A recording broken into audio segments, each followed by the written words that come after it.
मी आधीच घेऊन आलो धक्का. भाई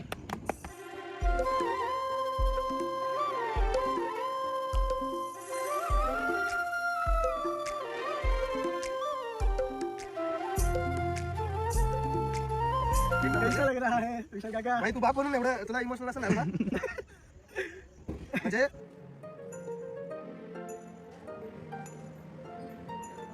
मुलं आम्ही यंग होतो म्हणून आम्ही सोबत होतो. आम्हाला बोलता काय चाललं म्हणजे आम्ही किती काळ सोबत आहे. आज भाईला पोरगा होणार पोरगा होणार काहीतरी होऊ दे भाई, पण बाप बनणार आहे भाई बाप. आणि आम्ही काका मला खरं तर आहे ना तर बोलता नाही. मी लय कंट्रोल केलं कारण मला ह्याला माहिती मला रडायला आलं ना मी एखाद्याच्या माहितीला कसं रडतो जोरदार माणूस म्हणजे मी खतरनाक तुटून रडतो. मला माहिती असं होणार म्हणून मी त्याला बाजूला घेऊन आलो आणि माझ्या डोक्यात कसं होतं की मला बोललो वगैरे कुठेतरी पण म्हणलं मी काय बोललो ना असं विदाउट रिझन त्याला डाऊट की का बोलवते काहीतरी असं करायचं असं म्हणजे जास्त डोकं चाललं नाही. पण ही गुड न्यूज एक नंबर आहे भाई. ही तर मर्सिडीज घेण्यापेक्षा भारी वाटते मला.